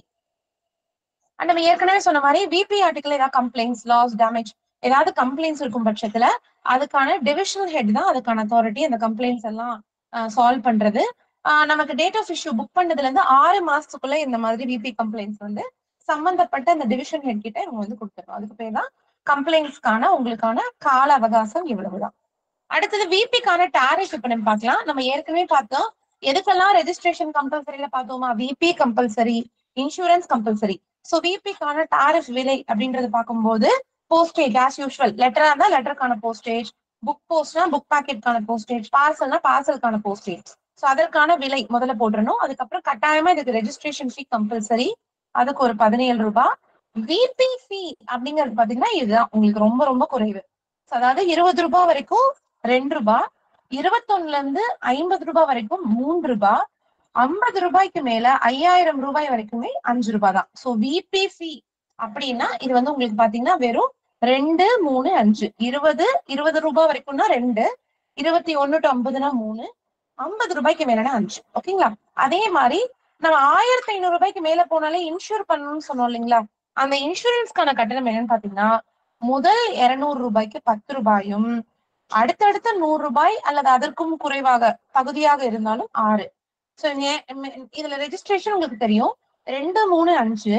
இன்சூரன்ஸ்க்கு முதல் 200 ரூபாய்க்கு 10, அடுத்தடுத்த 100 ரூபாய்க்கு 6. இவ்வளவுதான். சோ இவ்வளவுதான் உங்களுக்கு இன்சூரன்ஸ் சார்ஜ். இதுதான் உங்களுக்கு விபிக்கான டாரிஃப் வந்து இவ்வளவுதான். ஓகேங்களா? அடுத்து இப்ப நம்ம பார்க்க போற 3வது சர்வீஸ் அப்படிங்கிறது இன்சூரன்ஸ். சோ ரெஜிஸ்ட்ரேஷன் பார்த்தாச்சு, பதிவு பண்ணக்கூடிய வசதி. அடுத்தது வேல்யூ பேபிள், ஒரு பொருள் அனுப்பி அதற்குண்டான பணத்தை பெறும் வசதி பார்த்துட்டோம். சோ இது எல்லாமே உங்களுக்கு பாத்தீங்கன்னா காம்பன்சேஷன் என்ன சொல்றோம், உங்களுக்கு வந்து 100 ரூபாய் தான் சொல்றோம் ரெஜிஸ்ட்ரேஷன். ஆனா நம்ம ஒரு வேல்யூபிளான ஒரு விலை மதிப்புள்ள ஒரு பொருட்கள் அனுப்புறோம். உங்களுக்கே தெரியும் இன்சூரன்ஸ் அப்படிங்கிறது என்னது, ரிஸ்க் கவரேஜ் தான் இல்லையா? இன்கேஸ் இஃப் ஏதாவது ஒரு நம்ம அனுப்பக்கூடிய தபாலோ பார்சலோ தொலைந்து போகும் பட்சத்துல, அது ஏதாவது ஒரு முக்கியமான வேல்யூபிளான பொருள் இருக்கும் பட்சத்துல தொலைஞ்சா அதற்குண்டான பணத்தை கஸ்டமர் வந்து அது திரும்ப பெறும் ஒரு வசதி தான் இன்சூரன்ஸ். சோ கஸ்டமர் வந்து அதனால ஒரு லாஸோ டேமேஜோ ஆனா எவ்வளவு வேல்யூக்கு அவர் இன்சூர் பண்ணாரோ அந்த வேல்யூ அவருக்கு திரும்ப கிடைக்கும். சோ இதுக்கு பேர் தான் இன்சூரன்ஸ் ஃபெசிலிட்டி. சோ இதுதான் நான் சொன்னது, ஒரு இன்சூர் பண்ண ஒரு தபாலோ பார்சலோ தொலைஞ்சு போனா திரும்ப அவருக்கு என்ன கிடைக்கும் அப்படின்னு பாத்தீங்க அப்படின்னா ஆக்சுவல் வேல்யூ. ஓகேங்களா? எவ்வளவு பணம் இன்சூர் பண்ணாரு அது, அல்லது அதனுடைய உண்மையான வேல்யூ. இது ரெண்டுல எது கம்மியோ அது கொடுக்கும். ஓகேங்களா? எது அதிகமும் கிடையாது. உண்மையா எவ்வளவு லாஸ் ஆச்சு, தொலைஞ்சதனுடைய பொருளுடைய மதிப்பு என்ன, இன்னொன்னு அவர் இன்சூர் பண்ணதனுடைய மதிப்பு என்ன, இது ரெண்டுல எது கம்மியோ அந்த பணத்தை கஸ்டமர் கிட்ட நம்ம கொடுத்துருவோம். சோ இதுக்கு பேர் தான் இன்சூரன்ஸ். சோ இந்த இன்சூரன்ஸை பொறுத்த வரைக்கும் உங்களுக்கு பேக்கிங் தான் ரொம்ப ரொம்ப முக்கியம். நமக்கு என்ன அப்படின்னு பாத்தீங்கன்னா இது வந்து ரொம்ப நீட்டா உங்களுக்கு வந்து பேக் பண்ணி உங்களுக்கு எல்லா இடைவெளியும், அதாவது சீல், எல்லா இடத்துலயும் ஒரு சீல் வச்சிருந்து, அதாவது அந்த சீலை உடைக்காம உங்களால அந்த பொருளையோ பார்சலையோ நம்மளால உள்ள எடுத்து பார்க்க முடியாத அளவுக்கு சீல் பண்ணி அதை வந்து ரொம்ப கேர்ஃபுல்லா தான் உங்களுக்கு வந்து பாத்தீங்க அப்படின்னா இன்சூரன்ஸ் அப்படின்றது பேக் பண்ணி நம்ம ஒரு கவுண்டர்ல வந்து கொடுக்கணும். அதே மாதிரி இதுல என்ன சொல்றாங்கன்னா உங்களுக்கு வந்து டிரான்ஸ்பரண்டா இருக்கிற பேனல் எல்லாம் யூஸ் பண்ணக்கூடாதுன்னு சொல்றாங்க. உள்ள இருக்கிறது என்ன கண்டென்ட்னு தெரியும் வகையில அந்த பேனல் எல்லாம் இருக்கக்கூடாது. சீல்ஸ் வந்து பாத்தீங்கன்னா ஒவ்வொரு பிளாப்லயுமே இருக்கணும். எங்கெங்கெல்லாம் அந்த தபால் பார்சல் வந்து ஓபன் பண்ணி பார்க்கக்கூடிய வாய்ப்பு இருக்கோ அந்த இடத்துல எல்லாமே கொஞ்சம் கொஞ்சம் கேப்புக்கு இடையில ஒரு சீல் அப்படிங்கிறது கண்டிப்பா வச்சுதான் ஆகணும். ஓகேங்களா? சோ இத ப்ராப்பரா நாலாபுறமும் கட்டி அதுக்கும் ஒரு சீல் வச்சு ரொம்ப ஒரு சேஃபான முறையில தான் இதை கொண்டு வந்து புக் பண்ணுவாங்க. பிகாஸ் இதுல இருக்கக்கூடிய பொருள் நமக்கு அவ்வளவு வேல்யூபிளான ஒரு விஷயம், அதுதான் இல்லையா? அதே மாதிரி இப்ப நம்ம பார்த்தோம் இல்லைங்களா, விபி எதெல்லாம் விபி ரெஜிஸ்டர் என்ன பண்ணலாம், போஸ்ட் கார்டுக்கு எல்லாத்தையும் ரெஜிஸ்டர் பண்ணிக்கலாம். விபி எதெல்லாம் பண்ணலாம், letter, book packet, news paper, parcel, இது எல்லாத்தையும் விபி பண்ணிக்கலாம். இன்சூர் எதெல்லாம் பண்ணலாம் அப்படின்னு பாத்தீங்கன்னா ரொம்ப சிம்பிள், வெறும் லெட்டரையும் பார்சலையும் மட்டும்தான் இன்சூர் பண்ண முடியும். ரெண்டே தான் நமக்கு இன்சூர் பண்ணக்கூடிய பொருட்களே இவ்வளவுதான். விபியும் இன்சூர் பண்ணிக்கலாம். நம்ம பார்த்தோம் இல்லையா 1500க்கு மேல போகும் பட்சத்துல விபியும் இன்சூர் பண்ணிக்கலாம். அண்ட் ரொம்ப முக்கியமா இன்சூரன்ஸ் அப்படிங்கிறது ஆப்ஷனல் தான், ரெஜிஸ்டர் மாதிரியே தான். வேணும்னா இன்சூர் பண்ணிக்கிட்டோம் கஸ்டமர், இல்லைன்னா நார்மலா அனுப்பிக்கிட்டோம். சோ இது வந்து ஒரு ஆப்ஷனல் தான். ஆனா எப்ப ஒரு இன்சூரன்ஸ் கம்பல்சரி அப்படின்னா உங்களுக்கே தெரிஞ்சுதான். எந்த ஒரு தபால் ஒருத்தர் வந்து என்ன இந்த மாதிரி விலை மதிப்புள்ள பொருட்கள் லைக் காயின்ஸ், தபால், உங்களுக்கு கரன்சி நோட்டு, விலை மதிப்புள்ள கற்கள், நகைகள் இந்த மாதிரி அனுப்புறாங்களோ அதுக்கு ரெஜிஸ்ட்ரேஷன் கண்டிப்பா அதை ரெஜிஸ்டர் தான் பண்ணணும். கஸ்டமரே வந்து ரெஜிஸ்டர் தபால் அனுப்புறேன்னு சொன்னா கூட அனுமதிக்க கூடாது. அதே மாதிரி உங்களுக்கு தெரிஞ்சதுதான் 1500 ரூபாய்க்கு மேல போகக்கூடிய விபியும் கட்டாயமா இன்சூர் பண்ணிதான் ஆகும் இல்லையா? சோ இந்த ரெண்டு கண்டிஷனுக்கு மட்டும்தான் இன்சூரன்ஸ் என்பது கட்டாயமாக்கப்பட்டிருக்கு. அண்ட் ரொம்ப ரொம்ப முக்கியம், உங்களுக்கு எக்ஸாமினேஷன் பாயிண்ட்ல இப்ப நீங்க பாக்குற இந்த ஸ்கிரீன் இது அப்படியே மனசுல பதிவு வச்சுக்கோங்க. லிமிட் எவ்வளவு ரூபாய் வரைக்கும் இன்சூர் பண்ணிக்கலாம், எவ்வளவு வேணா பண்ணிக்கலாமா அப்படின்னா அதுக்கு ஒரு லிமிட் வச்சிருக்காங்க. சோ கரன்சி நோட்ஸ் அப்படின்ற அனுப்புற பட்சத்துல அதற்கான மேக்சிமம் லிமிட் வெறும் 20 ரூபாய், 20,000 ரூபாய் வரைக்கும் அந்த கரன்சி நோட்டை இன்சூர் பண்ணிக்கலாம். அதுவே கோல்டு, சில்வர், உங்களுக்கு தங்கம், வெள்ளி, பிளாட்டினம், விலை மதிப்புள்ள கற்கள் இதை எல்லாத்தையும் உங்களுக்கு பாத்தீங்கன்னா 1,00,000 வரைக்கும் பண்ணிக்கலாம். சோ கரன்சி நோட்னா 20,000, கோல்டு சில்வர்னா 1,00,000. ஓகேங்களா? ரொம்ப முக்கியம். நம்ம பார்சலுக்கு பார்த்தோம், எஸ்ஓல 20 கிலோ, பிஓல 10 கிலோ பார்த்த மாதிரி இன்சூரன்ஸை பொறுத்த வரைக்கும் பிஓல புக் பண்ணிக்கலாம். ஆனா எவ்வளவு மதிப்பு வரைக்கும் பண்ணிக்கலாம்னா வெறும் 600 வரைக்கும் தான் ஒரு பிரான்ச் போஸ்ட் ஆபீஸ்ல புக் பண்றதுக்கான மேக்ஸிமம் வேல்யூவா பிக்ஸ் பண்ணிருக்காங்க. சோ சப் ஆபீஸ், ஹெட் ஆபீஸ்ல இந்த 20,000, 1,00,000 வரைக்குமே பண்ணிக்கலாம். ஆனா பிஓல வெறும் 600 வரைக்கும் தான் இது வந்து பண்ண முடியும். சோ இது ரொம்ப முக்கியம். எக்ஸாமினேஷன் பாயிண்ட்ல இந்த மேக்ஸிமம் லிமிட் நிறைய கொஸ்டின் பேப்பர்ல கேட்டிருக்காங்க. கரன்சி நோட் வந்து 20,000, கோல்டு 600 தானே போடலாம். 600 தாங்க சார். விபியும் 600 தானே மேடம் பண்ணலாம். Thanks sir. பிஓல ஆமா ஆமாங்க சார். சார் விபிக்கு பிஓக்கு பிரிஸ்கிரைப் பண்ணலங்க சார். கிடையாது சொல்ல. இன்சூரன்ஸ்க்கு மட்டும் தான் 600 கொடுத்திருக்காங்க. விபிக்கு லிமிட் கிடையாது. Okay sir, thank you.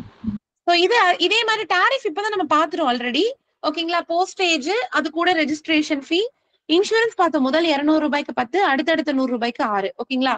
இதுல ரொம்ப ரொம்ப முக்கியம் என்னன்னு பாத்தீங்கன்னா அக்னாலேஜ்மெண்ட்டுக்கு நம்ம இது வரைக்கும் பார்த்தோம் இல்லைங்களா? அது ஆப்ஷனல். வேணும்னா கஸ்டமர் 3 ரூபாய் அடிஷனலா கொடுக்கணும்னு.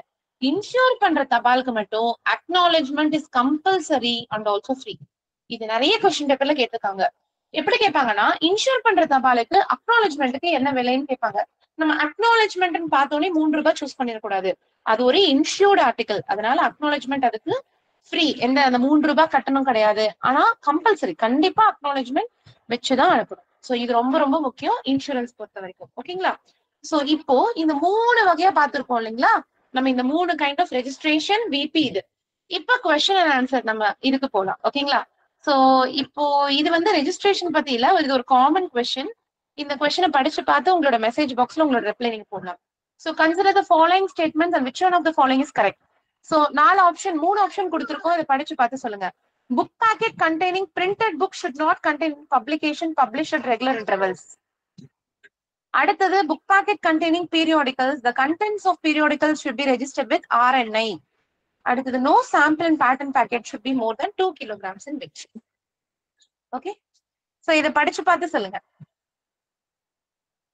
இதுல எதெல்லாம் கரெக்ட்னு நீங்க சொல்லணும். 3 ஆப்ஷன் இருக்கு. பிரிண்டட் புக்ஸ்ல ரெகுலர் இன்டர்வல்ஸ்ல போற மாதிரியான எந்த பொருளும் இருக்க கூடாதா? Okay okay okay.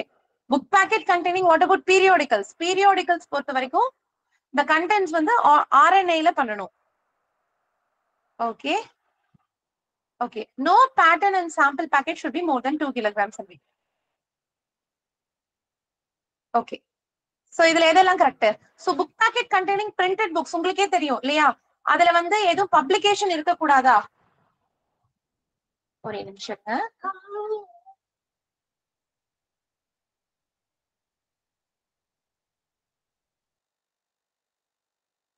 கரெக்டா? பிரிண்டட் புக்ஸ்ல என்ன இருக்க கூடாது? அதுல பீரியட் ரெகுலர் இன்டர்வல்ஸ்ல கொடுக்கக்கூடிய எந்த ஒரு நாளிதழும் இருக்கக்கூடாது. ரைட்? ஓகே, அதுவும் கரெக்ட் தான். புக் பேக்கெட் கண்டெய்னிங் பிரிண்டட் புக்ஸ்ல ரெகுலர் இன்டர்வல்ஸ்ல வரக்கூடியதும் இருக்கக்கூடாது. புக் பேக்கெட் கண்டெய்னிங் பீரியோடிகல்ஸ் வந்து பாத்தீங்க அப்படின்னா RNA ல கண்டிப்பா பண்ணணும். And no pattern and sample packet should be more then 2 kilograms in weight. Actually 1, 2 and 3 மூணுமே கரெக்ட் தான். ஓகேவா? சோ இதுல என்ன நீங்க கன்ஃபியூஸ் ஆயிட்டீங்கன்னா அந்த ரெகுலர் இன்டர்வல்ஸ்ல நம்ம சொன்னதை நீங்க அந்த பாயிண்ட மறந்துட்டீங்க. சோ ஆக்சுவலி 1, 2 and 3 எல்லாமே கரெக்ட் தான். Okay, so option A is the correct answer. So இன்னும் கொஞ்சம் அப்ப நம்ம என்ன பண்ணணும் அப்படின்னா அந்த 10 வகையான கிளாஸ் பத்தியும் இன்னும் கொஞ்சம் டெப்தா நம்ம படிக்கணும் அப்படின்றத தெரிஞ்சுக்கலாம். சோ எல்லாமே option all the above 1, 2 and 3 அப்படிங்கறத கரெக்ட் ஆன்சர். சோ இப்போ நம்ம ரெஜிஸ்ட்ரேஷனுக்கு வரலாம். சொல்லுங்க. For which of the following articles registration is compulsory? இதுல எதுக்கெல்லாம் registration compulsory? Insured article, value payable, parcel exceeding 4 kilo, all of these. Yes, yes. So option D is the correct answer. So இது எல்லாத்தையுமே register பண்ணும். Insured, VP, 4 கிலோக்கு மேல போற parcel. All of this is the correct answer. Okay. அடுத்தது பார்க்கலாம். Registration is compulsory when the articles contains what? எப்ப வந்து ரெஜிஸ்ட்ரேஷன் கம்பல்சரி? எனக்கு சொல்லுங்க. கோல்டு இருந்தா கம்பல்சரியா? பெரிஷபிள் அப்படின்னா கெட்டு போக பொருட்கூடிய ஒரு பொருட்கள் அது இருந்தா கம்பல்சரியா? கரன்சி நோட் இருந்தா கம்பல்சரியா? இல்ல இம்பார்ட்டன்ட் இர்ரிப்ளேசபிள் டாக்குமெண்ட் இருந்தா கம்பல்சரியா?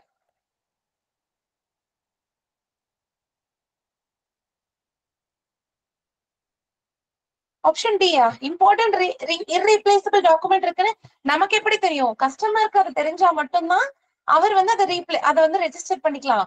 பட் எப்போ கம்பல்சரி?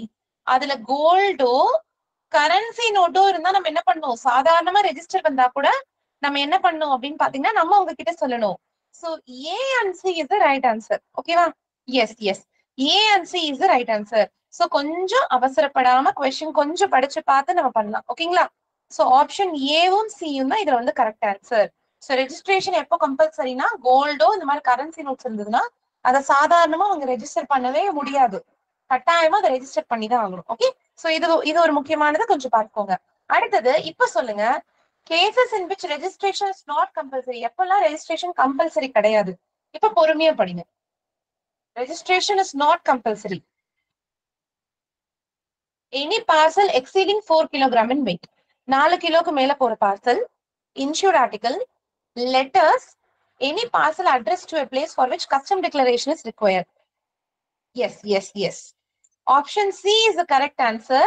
ஏன்னா மத்த மூணுக்குமே கம்பல்சரி. 4 கிலோக்கு மேல பார்சல் போனாலும் வேணும், இன்சூர்டுக்கும் வேணும், கஸ்டம் டிக்ளரேஷன் இருந்தாலும் வேணும். சோ லெட்டர்ஸ்க்கு மட்டும்தான் ஆப்ஷனல், கஸ்டமர் வேணும்னா பண்ணிக்கலாம். So C is the right answer. Okay, excellent, excellent. Okay, அடுத்த கொஸ்டின் பாருங்க. Registration is not compulsory. இப்ப பாருங்க, ரெஜிஸ்ட்ரேஷன் இஸ் நாட் கம்பல்சரி. இதுல எதுக்கு ரெஜிஸ்ட்ரேஷன் கம்பல்சரி இல்ல?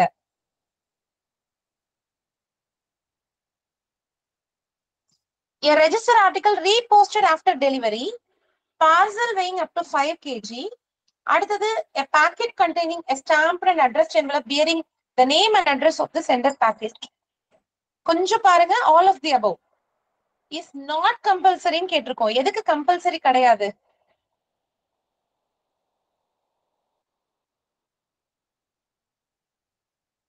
S, option C. டி ஏன் எல்லாரும் சொன்னீங்க? ஓகேவா? கம்பல்சரின்னு நான் கேட்கல, நாட் கம்பல்சரி. சோ क्वेश्चन கொஞ்சம் டெப்தா பாருங்க. ஓகேவா? சி தான் கரெக்ட் ஆன்சர். Not compulsory. எதற்கு கட்டாயம் இல்லன்னு क्वेश्चन கேட்டிருக்காங்க. ரெஜிஸ்டர் ஆர்டிகல் ரீபோஸ்ட் பண்ணா கண்டிப்பா அதுக்கு என்ன பண்ணும்? ரெஜிஸ்டர் பண்ணணும். 5 கிலோ பார்சல் சொல்றாங்க, 4 கிலோக்கு மேல போனாலே ரெஜிஸ்டர் கம்பல்சரி.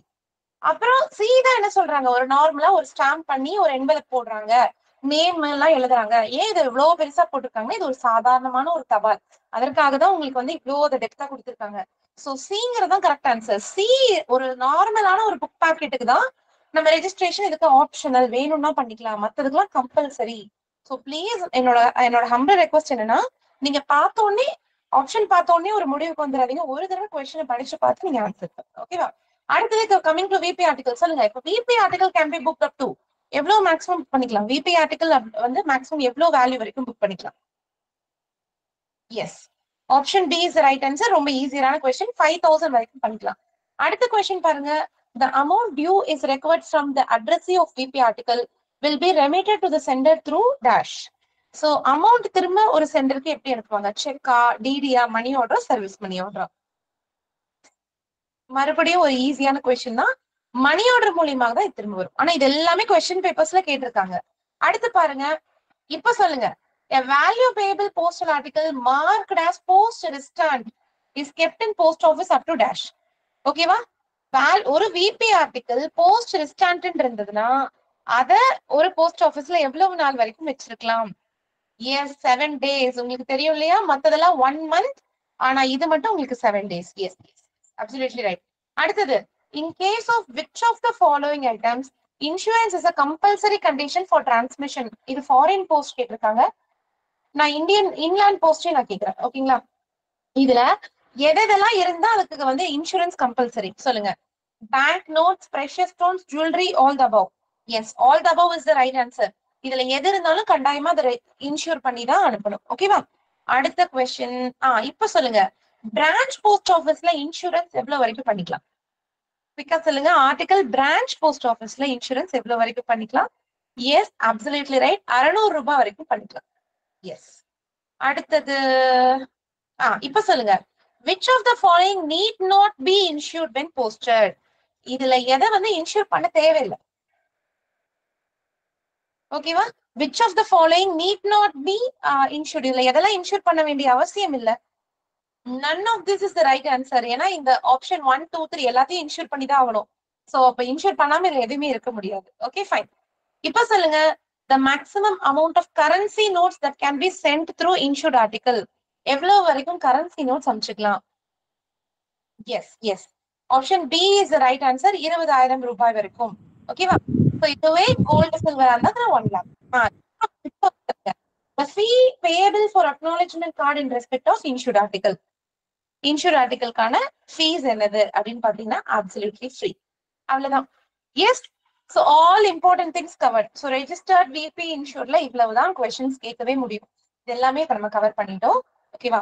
சோ இப்ப நம்ம என்ன பண்றோம் அப்படின்னு பாத்தீங்கன்னா, இதற்கு தொடர்ந்து அடுத்து இன்னொரு முக்கியமான ஒரு விஷயம் பார்க்க போறோம். சோ இப்போ 10 வகையான இன்லேண்ட் மெயில்ஸ் பார்த்தாச்சு. அதற்கு இருக்கக்கூடிய ஒரு சில வசதிகளும் பார்த்தாச்சு இப்போ நம்ம. ஓகேங்களா? இப்போ நம்ம அடுத்து பார்க்க போற ஒரு முக்கியமான ஒரு போர்ஷன் பாத்தீங்கன்னா டாக்ஸேஷன். ஓகேங்களா?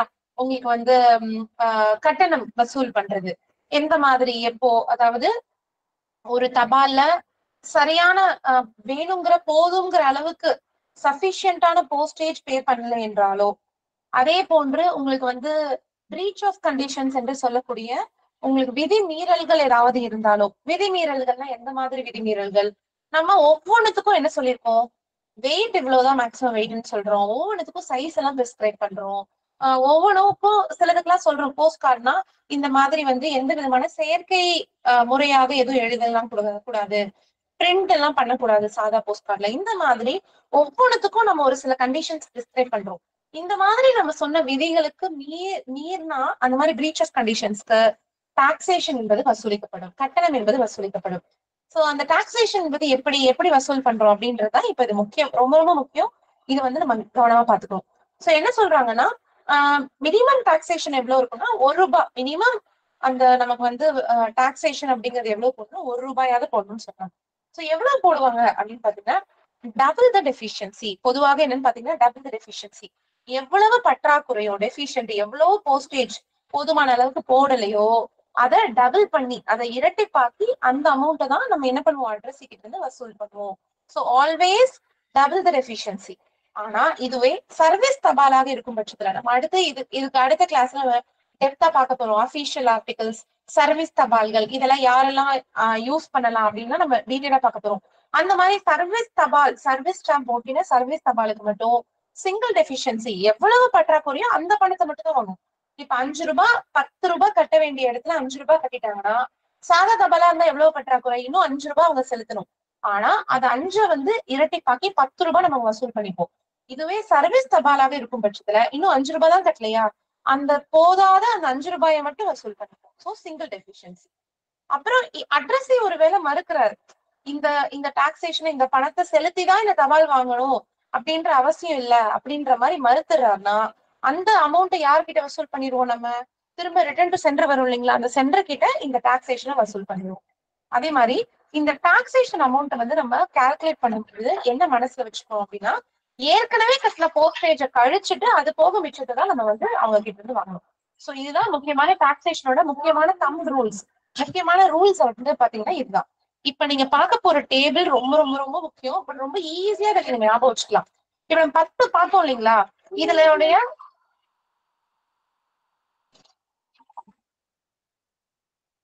ஒரே நிமிஷம்.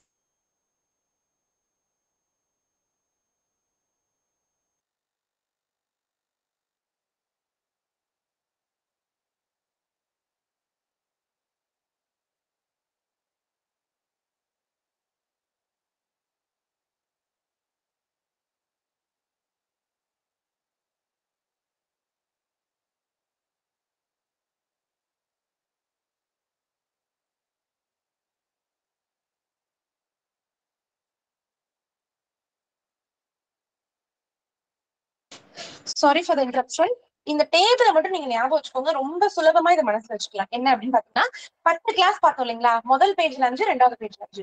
ரொம்ப சிம்பிள். அன்பெய்டு, இன்சபிஷியன்ட்லி பெய்டு, அதாவது ஒரு கொஸ்டின்ல டாக்ஸேஷன் பத்தி கேட்கும் போதே அதற்கான போஸ்டேஜ் சரியா ஒண்ணு பே பண்ணவே இல்லை, வெறுமனே தபால் லெட்டர் பாக்ஸ்ல போட்டுறாங்கன்னு வச்சுக்கோங்க, அதற்கான போஸ்டேஜ் செலுத்தல, அல்லது போதுமான அளவுக்கு இல்ல, கொஞ்சம் குறைவா இருக்கு அப்படின்னாலே டபுள் த டெஃபிஷியன்சி தான்.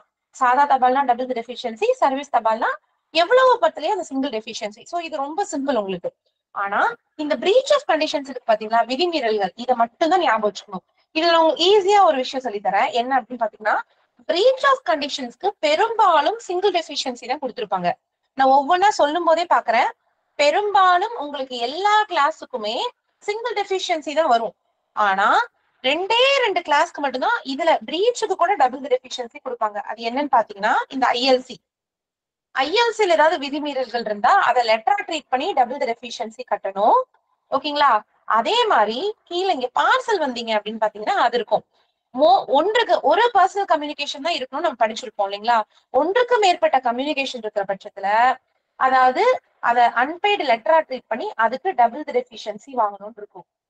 மத்த எல்லா விதிமீறல்களுக்குமே உங்களுக்கு வேற ஏதாவது ட்ரீட் பண்ணி ஒரு சிங்கிள் டெஃபிஷியன்சி தான் வாங்குவோம். மறந்துடாதீங்க, ஐஎல்சிக்கும் லெட்டர் கார்டுன்னு சொல்லலாம், இன்லேண்ட் லெட்டர் கார்டு இல்லைங்களா? லெட்டர் கார்டுன்னு சொல்லக்கூடிய ஐஎல்சிக்கும் பார்சலுக்கும் மட்டும்தான் விதிமீறல்களுக்கு டபுள் டெஃபிஷியன்சி இருக்கும்.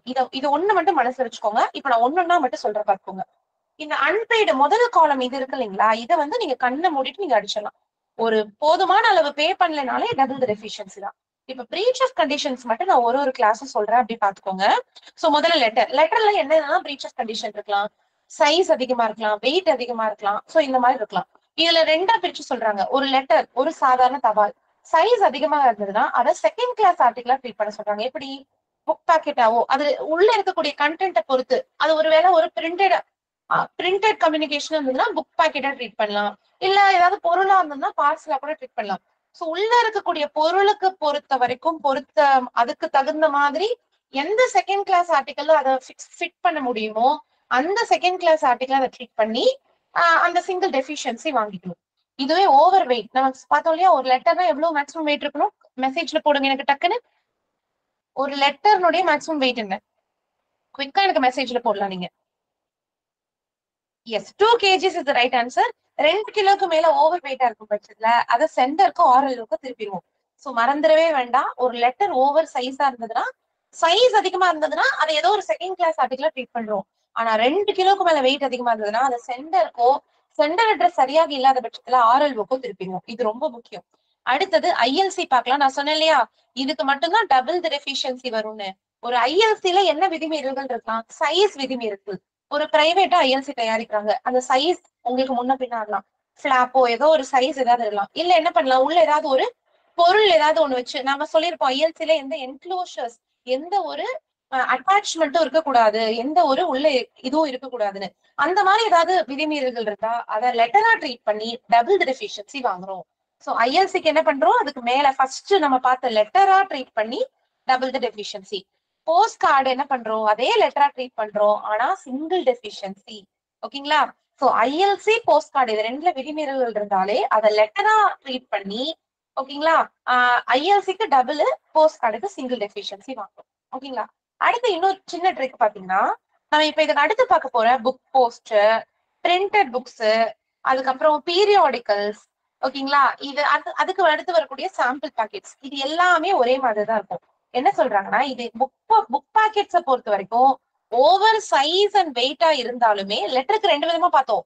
ஓவர் சைஸா இருந்தா செகண்ட் கிளாஸா அதை ட்ரீட் பண்ணிக்கலாம், வெயிட்டா இருந்தா ரிட்டர்ன் டு சென்டர்.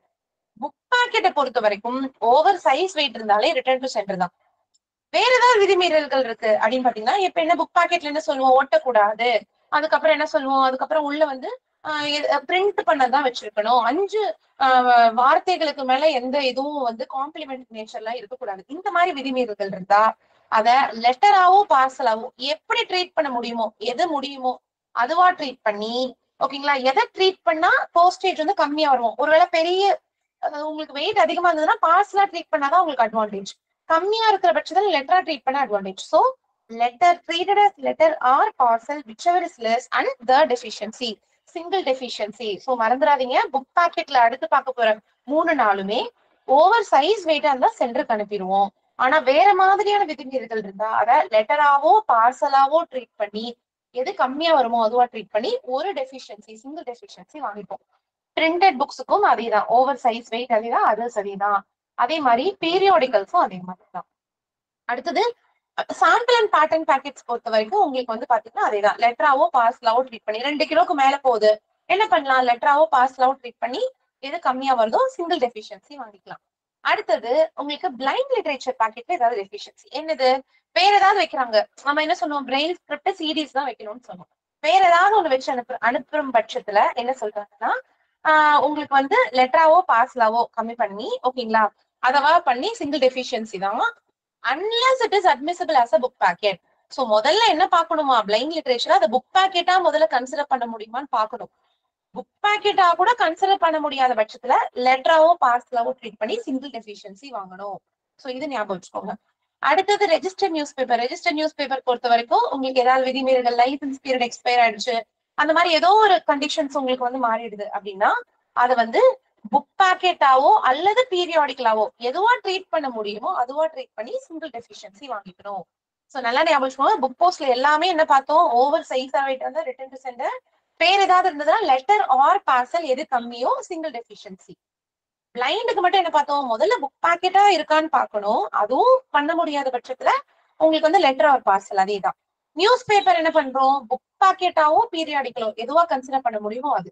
சோ 9 பார்த்தாச்சு. ஒன்னே ஒண்ணுதான் பார்சல். என்ன சொல்றாங்க அப்படின்னா நம்ம சொன்ன மாதிரி தடை செய்யப்பட்ட பொருட்கள் ப்ரொஹிபிட்டட் ஆர்டிகல்ஸ் இருந்ததுன்னா அதை மேற்கொண்டு டிரான்ஸ்மிட் பண்ணக்கூடாது, அதோட நிறுத்திடணும்.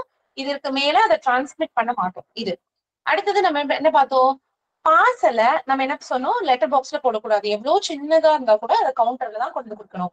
ஒருவேளை பார்சல் லெட்டர் பாக்ஸ் போட்டுறாங்கன்னா அது எவ்வளவு வெயிட்டா இருந்தாலும் பரவாயில்ல, நம்ம அன்ரெஜிஸ்டர்ட் பார்சலுக்கான மேக்சிமம் வெயிட் 4 கிலோ சொல்றோம். ஆனா அது எவ்வளவு வெயிட்டா இருந்தாலும் அதை கட்டாயமா அதை என்ன பண்றோம் அப்படின்னா ரெஜிஸ்டர் பண்ணி அனுப்பிடுவோம். irrespective ஆஃப் வெயிட், வெயிட் எவ்வளவா இருந்தாலும் அதை என்ன பண்ணிடுவோம், நம்ம ரெஜிஸ்டர் பண்ணி அனுப்பிச்சிருவோம். ஓகேங்களா. சோ டெஃபிஷியன்டி அதுக்கு பணம் கட்டியிருக்க மாட்டாங்க, அவ்வளவு ரெஜிஸ்டர் பண்றதுக்கான கட்டணம் கட்டலனா அட்ரஸ் கிட்ட அதை டபுள் த டெஃபிஷியன்சி எவ்வளவு போதலையோ அதற்கு உண்டான அந்த டபுள் த அமௌண்ட்டை வாங்கி நம்ம காம்பன்சேட் பண்ணிப்போம். இது ரொம்ப முக்கியம். அடுத்தது லாஸ்ட் தான் ரொம்ப முக்கியம். இதுல என்ன சொல்றாங்கன்னா நம்ம என்ன சொல்றோம், பார்சல்ல ஒரு கம்யூனிகேஷன், சிங்கிள் கம்யூனிகேஷன் தான் இருக்கணும். இது நமக்கு rule. Okay, I hope you remember. ஆனா ஒன்றுக்கு மேற்பட்ட கம்யூனிகேஷன் இருக்கு. ஓகேங்களா. அப்ப என்ன பண்ணலாம்னா ஒன்றுக்கு ஒரு கம்யூனிகேஷன் விட்டுறலாம். அந்த எக்ஸஸ் ஆஃப் ஒன்னுக்கு மேல இருக்கக்கூடிய எத்தனை கம்யூனிகேஷன் இருந்தாலும் அதை என்னவா ட்ரீட் பண்ண சொல்றாங்கன்னா அன்பெய்ட் லெட்டரா ட்ரீட் பண்ணி டபுள் தி டெஃபிஷியன்சி வாங்க சொல்றாங்க. ஆனா இதுல இன்னொரு முக்கியமான பாயிண்ட் என்னன்னு பாத்தீங்கன்னா போஸ்டேஜ் இப்ப நம்ம பொதுவாவே டாக்ஸேஷன் என்ன சொன்னோம், ஏற்கனவே கட்டின போஸ்டேஜ் மனசுல வச்சுக்கிட்டு அதை கருத்துல கொண்டு அது போக மிச்சத்தை தான் வாங்கணும்னு சொல்லுவோம். ஆனா இந்த கம்யூனிகேஷன் மட்டும் நிறைய இருக்க பார்சல் இருக்கும் பட்சத்துல the postage already paid will not be taken into account. ஏற்கனவே ஒரு போஸ்டேஜ் ஒட்டி இருக்காங்கன்னா அதை கருத்துல கொள்ளாம ஃப்ரெஷ்ஷா இப்போ ஒரு கம்யூனிகேஷன் மேல இன்னும் 4 இருக்கு அப்படின்னா அந்த 4ஐயும் லெட்டரா ட்ரீட் பண்ணி அதற்கு எவ்வளவு பத்தலையோ அதுக்கு டபுள் த அமௌண்ட்டை வாங்கிக்கிறாங்க. சோ இதுதான் உங்களுக்கு முக்கியம். சோ பார்சலை மட்டும் 3 விதமா பார்த்திருக்கோம். ப்ரொஹிபிட்டட்னா மேற்கொண்டு அனுப்ப மாட்டோம், லெட்டர் பாக்ஸ் இருந்ததுன்னா எவ்வளவு வெயிட்டா இருந்தாலும் அதை ரெஜிஸ்டர் பண்ணி அனுப்பிச்சிடணும், 10ஆவதா டபுள் த அமௌண்ட் பண்ணி வாங்கிடுவோம். ஒன்றுக்கு மேற்பட்ட கம்யூனிகேஷன் இருந்தா அந்த ஒண்ணுக்கு மேல இருக்கக்கூடிய எல்லாத்தையுமே லெட்டரா ட்ரீட் பண்ணி டபுள் த அமௌண்ட் வாங்கிடுவோம். ஏற்கனவே கட்டின போஸ்டேஜ கருத்தில் கொல்லப்பட மாட்டாது. சோ இதான் 10. சோ இப்ப இத பாத்தீங்கன்னா நான் ஏற்கனவே சொன்ன மாதிரி உங்களுக்கு இந்த ஒரு நிமிஷம் இப்ப நீங்க ஸ்கிரீன்ல பாக்குறீங்க இல்லையா. சோ இந்த 10 டேபிள் தான். இந்த இப்ப உங்களுக்கு ஐ திங்க் இது உங்களுக்கு ஈஸியா இருக்கும். எல்லாமே சிங்கிள் தான் வந்தது. உங்களுக்கு ஐஎல்சியும் அந்த பார்சல்ல தான் டபுள் த டெஃபிஷியன்சி வந்தது. அந்த ஃபர்ஸ்ட் கிளாஸ் ஆர்டிகல் இருக்கு பாத்தீங்களா, லைக் இப்ப நீங்க பாத்தீங்க இல்லையா இந்த லெட்டர் ஐஎல்சி போஸ்ட் கார்டு, இதுல பாத்தீங்கன்னா எல்லா பிரீச்சுமே லெட்டர் வச்சே வரும். நீங்க கவனிச்சு பாருங்க, லெட்டருக்கு விட்டுருங்க, ஐஎல்சியும் லெட்டரா தான் ட்ரீட் பண்றோம், போஸ்ட் கார்டையும் லெட்டரா தான் ட்ரீட் பண்றோம். ஆனா இது டபுள், இது சிங்கிள். மத்த இந்த புக் பேக்கெட்ஸ்க்கெல்லாம் ஒரே மாதிரி நான் காமிச்சிட்டேன். அண்ட் இது மட்டும் ரெஜிஸ்டர் நியூஸ் பேப்பர் மட்டும் உங்களுக்கு டிஃபரெண்டா என்னன்னா புக் பேக்கெட்டாவும் பீரியாடிக்கலாவும் அதை வந்து ட்ரீட் பண்ணணும் அப்படின்றத நம்ம பார்த்தோம். சரிங்களா. சோ இதுதான் உங்களுக்கு பாத்தீங்கன்னா டாக்ஸேஷனுக்கான இது. சோ இப்ப இதோட Q&A மட்டும் இப்ப நம்ம பாத்திரலாம் பிஃபோர் வி க்ளோஸ். இப்போ இது இப்ப நான் சொன்ன இந்த டேபிள நீங்க மனசுல வச்சீங்கனாலே உங்களால இதை சொல்லிட முடியும். சோ இப்ப நம்ம பாக்கலாமா ஒன்ஸ் அகைன். எஸ், இப்போ ஒரு கொஸ்டினா இப்ப நான் காமிக்கிறேன். சோ கொஞ்சம் இந்த கொஸ்டினை படிச்சு பார்த்தே இப்ப நம்ம ஆன்சர் பண்ணலாம். இப்ப சொல்லுங்க. First question, if a book packet is found to have more than the prescribed weight, it shall be dash. So book packets எல்லாம் ஒரே மாதிரி தான் நம்ம பார்த்தோம் இல்லைங்களா. சோ ஒரு புக் பாக்கெட்ஸ்க்கு நம்ம குறிப்பிட்டப்பட்ட வெயிட்டை விட அதிகமா இருந்தா என்ன பண்ணுவோம், லெட்டருக்கான சார்ஜ் வாங்குவோமா, பார்சலுக்கான போஸ்டேஜ் வாங்குவோமா, ஓகே, இல்லைன்னா ரிட்டர்ன் டு சென்டர் அனுப்பிடுவோமா? So option D is the right answer. Okay, so எல்லாருமே ஐம் ஹாப்பி இதை வந்து தெளிவா கத்துட்டு இருக்கீங்க. ஸோ புக் போஸ்ட் பொறுத்த வரைக்கும் என்ன பார்த்தோம்? ஓவர் சைஸ் வெயிட் இருந்தாலே ரிட்டர்ன் டு சென்டர், வேற ஏதாவது இருந்தா மட்டும் தான் லெட்டராவோ பார்சலாவோ ட்ரீட் பண்ணி சிங்கிள் டெஃபிஷியன்சி வாங்கும். ஸோ இதற்கான correct answer is return to centre. ஓகேவா? அடுத்து சொல்லுங்க, ரொம்ப ஈஸி தான். If a letter posted insufficiently prepaid is charged on delivery as follows. ஒரு லெட்டர் insufficiently paid, அதுக்கு எவ்வளவு வாங்குவோம்? Single deficiency, not to be charge, double the amount of deficiency, none of the above. Yes. So insufficiently paid அப்படின்னாலே நம்ம என்ன சொல்லுவோம்? வேற எதுவுமே யோசிக்க கூடாது, வேற எந்த பிரீச் ஆஃப் அந்த மூணாவது காலத்துக்கே நம்ம போக கூடாது. So double the amount of deficiency is the right answer. Yes. அடுத்த கொஸ்டின் இப்ப நீங்க பாக்குறீங்க. In case of infringement of conditions prescribed for the letter cards, a letter card infringement அப்படின்னா ஒண்ணும் இல்ல, அந்த breach of conditions தான், அதாவது விதி மீறல்கள். ஓகேவா? ஒரு லெட்டர் கார்டுனா என்னது? ஐஎல்சில விதி மீறல்களா இருந்தா அதுக்கு என்ன பண்ணுவோம்? Return to centre, RLO, taxed as letter and deficiency, taxed as letter and double the deficiency. Question தெளிவா பாருங்க. எஸ், ஐஎல்சில விதிமீறல்கள் இருந்தா என்ன சொல்லுவோம்? நம்ம சொல்லல, அதுக்கும் பார்சலுக்கு மட்டும் தான் என்ன வரும்? டபுள் த டெஃபிஷியன்சி வரும். இப்பதானே டேபிள்ல பார்த்தோம். சோ ஆப்ஷன் டி என்பது மிகச்சரியான பதில். லெட்டரா ட்ரீட் பண்ணி டபுள் த டெஃபிஷியன்சி இதுக்கு நம்ம ரெக்கவர் பண்ணோம். Okay, right. அடுத்தது இப்ப சொல்லுங்க, if a book packet is found to be in excess of either the prescribed size or weight, ஒரு புக் பாக்கெட்ல சைஸோ வெயிட்டோ அதிகமா இருந்ததுன்னா அதை என்ன பண்ணுவோம்? நெக்ஸ்ட் கொஸ்டின், இதுவும் எக்ஸாம்ல கேட்கப்பட்ட கொஸ்டின்ஸ் தான். Yes yes. So first return to centre தான் மேடம். அது இல்லைன்னா ஆர்எல்ஓ. சோ பி தான் உங்களுக்கு கரெக்டான ஆன்சரா இருக்கும். சோ இது ரெண்டுமே இருக்கு. நீங்க என்ன போட்டிருந்தீங்க? Return to centre RLO. So சென்டருக்கு தான் முதல்ல அனுப்புவோம், சென்டருக்கு டெலிவரி பண்ண முடியாத பட்சத்துல தான் RLO. So return to centre அப்படின்ற ஆப்ஷனே நம்ம எல்லாருமே கொடுத்துருக்கோம். ஓகே, சோ அடுத்தது இது கொஞ்சம் கால்குலேட் பண்ணி நீங்க சொல்ற மாதிரி இருக்கணும்.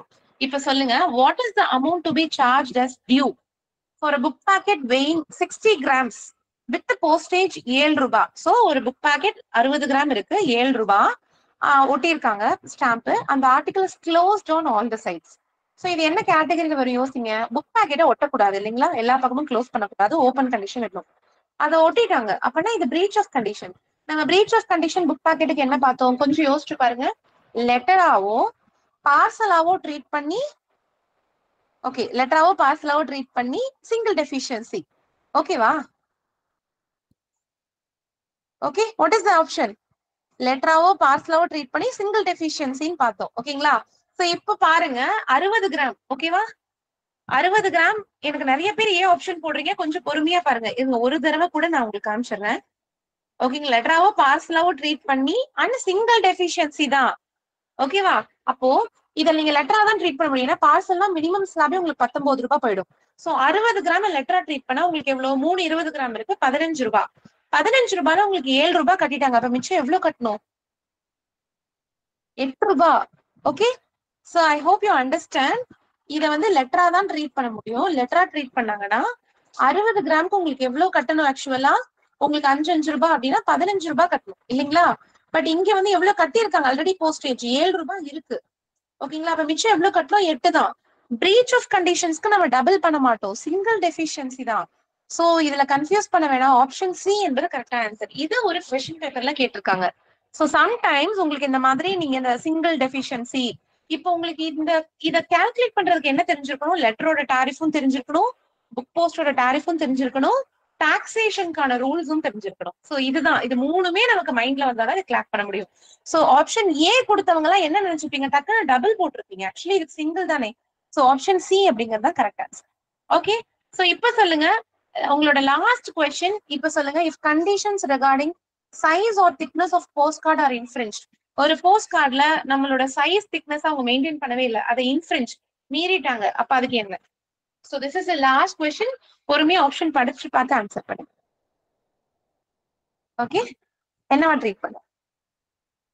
ஒரு போஸ்ட் கார்டுல விதி மீறல்கள் இருக்கு, என்ன பண்ணுவோம்? Yes, option B is the right answer.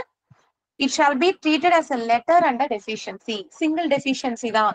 இதுவே ஐஎல்சியா இருந்ததுன்னா treated as letter and double the deficiency. Okay, so that's all. So இன்னைக்கு நம்மளோட கிளாஸ் வந்து நம்ம வந்து இதோட வந்து வைண்ட் அப் பண்ணிக்கலாம். ஓகேவா? So I am very happy. இன்னைக்கு நம்ம பார்த்த சிலபஸ்ல ஓரளவுக்கு எல்லாருமே ஓரளவுக்கு இன்னைக்கு நம்ம பார்த்த சிலபஸ் எல்லாமே நீங்க வந்து தரவா நீங்க புரிஞ்சிருப்பீங்க. சோ இன்னும் ஒரே ஒரு கிளாஸ் தான் பிஓ கைட். இன்னும் கொஞ்சம் நம்மளோட prohibited articles, packaging, official post articles இதை மட்டும் நம்ம கவர் பண்ணி நம்ம இதோட நம்ம பிஓ கைட் பார்ட் 1 வந்து நம்ம இன்னும் ஒரு கிளாஸ்ல நம்ம நிறைவு பண்ணிக்கலாம். So thank you all. இவ்வளவு நேரம் பேஷண்டா ரொம்ப நேரம் முன்னாடி கிளாஸ் ஆரம்பிச்சது, இவ்வளவு தூரம் பேஷண்டா எல்லாரும் கிளாஸ் அட்டெண்ட் பண்ணதுக்கு thank you so much. Thank you madam. Thank you everyone. Thank you very much madam. Thank you. அடுத்த கிளாஸ்ல சந்திப்போம். Thank you madam. Thank you. Thank you thank you sir.